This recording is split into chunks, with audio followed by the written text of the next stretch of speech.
안녕하세요. 오늘 이 시간에는 구본호 목사님의 설교를 바탕으로 많은 분들이 신앙생활을 하면서 한 번쯤은 부딪히는 아주 근본적인 질문이죠. 나는 왜 변하지 않을까? 이 딜레마에 대한 답을 함께 찾아가 보려고 합니다. 왜 나는 안 변할까? 정말 많이 하는 질문이죠. 신앙생활을 몇 년, 아니 몇십 년을 했는데도 어느 순간 보면 늘 똑같은 문제에 넘어지고 있는 나 자신을 발견하게 되잖아요. 그러다 보면 믿음이라는 게 내 의지를 총동원해서 어떻게든 이뤄내야 하는 아주 힘겨운 과제처럼 느껴지기 시작합니다. 그런데 말이죠. 정말 그게 맞는 걸까요? 자, 그럼 그 진짜 원인이 뭘까요? 오늘 설교는 아주 놀라운 진단을 내립니다. 우리가 변하지 않는 건 우리의 노력이 부족해서가 아니라는 거예요. 핵심은 완전히 다른 곳에 있습니다. 성경 에스겔서가 말하는 굳은 마음이라는 건요, 그냥 고집이 좀 세다, 이런 성격의 문제가 아니에요. 이건 뭐랄까, 심장이 완전히 멎어서 피를 뿜어내지 못하는 것처럼 하나님의 말씀에 전혀 반응할 수 없는 영적 마비 상태를 말하는 겁니다. 돌멩이한테 너 심장처럼 뛰어봐 라고 말하는 거랑 똑같은 거죠. 애초에 불가능한 일이라는 뜻입니다. 문제가 이렇게나 근본적이라면 해결책도 우리의 상상을 뛰어넘어야겠죠? 그래서 하나님이 내놓으신 처방은 밖에서 뭔가를 가르치고 훈련시키는 방식이 아니에요. 내부를 완전히 바꾸는 아주 강력한 비유가 등장하는데요. 바로 영적 이식수술입니다. 이 지점에서 정말 흥미로운 건 구원의 방식을 수술로 표현했다는 거예요. 우리가 노력해서 뭔가를 이루는 게 아니라 하나님이 우리 안에서 직접 집도하시는 신적인 수술이라는 거죠. 작동불능인 돌 같은 마음을 아예 드러내버리고 살처럼 부드러운 새 마음을 넣어주시겠다는 겁니다. 이건 단순히 고장난 엔진을 수리해서 다시 쓰는 수준이 아니에요. 완전히 새로운 엔진, 그러니까 하나님의 영, 성령님을 우리 안에 아예 장착시켜 주시겠다는 약속입니다. 이 새 영이 이제 우리 삶의 새로운 동력원이 되는 거죠. 아니 근데 이렇게 놀라운 영적 수술이 대체 어떻게 일어난다는 걸까요? 설교는 그 과정을 설명하면서 아주 역설적이지만 중요한 두 가지 키워드를 제시합니다. 바로 죽음과 생명입니다. 예수님이 니고데모에게 하신 유명한 말씀이죠. 여기서 중요한 건 이 새로운 탄생, 즉 거듭남은 우리가 노력해서 도달할 수 있는 경지가 아니라는 점입니다. 아기가 스스로 태어날 수 없잖아요. 그것처럼 이건 전적으로 위로부터 주어지는 하나님의 역사라는 거죠.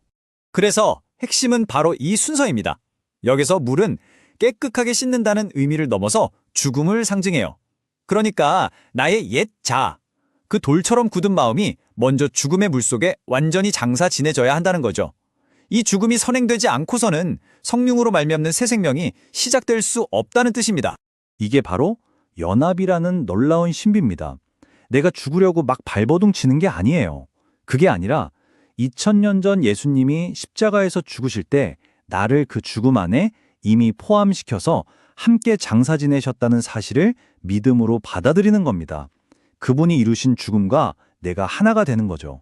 이 그림을 보시면 세상의 논리와 복음의 논리가 얼마나 다른지 한눈에 보이죠? 세상은 끊임없이 너 자신을 개발하고 더 강해져라 라고 말하지만 복음의 길은 정반대입니다. 네가 그리스도와 함께 죽어야 비로소 내 영으로 살 수 있다고 말씀하시죠? 이 죽음을 통과한 자에게만 하나님의 새 생명이 주어집니다. 자, 이제 옛 자는 죽고 새 영을 받았습니다. 그렇다면 그 결과로 나타나는 삶, 이른바 진짜 믿음이라는 건 과연 어떤 모습일까요? 아마 우리가 지금까지 생각했던 믿음의 정의를 완전히 뒤바꿔 놓을 겁니다. 설교는 믿음이 내가 막 쥐어짜내서 하나님께 바치는 어떤 공로나 업적이 아니라고 강조합니다.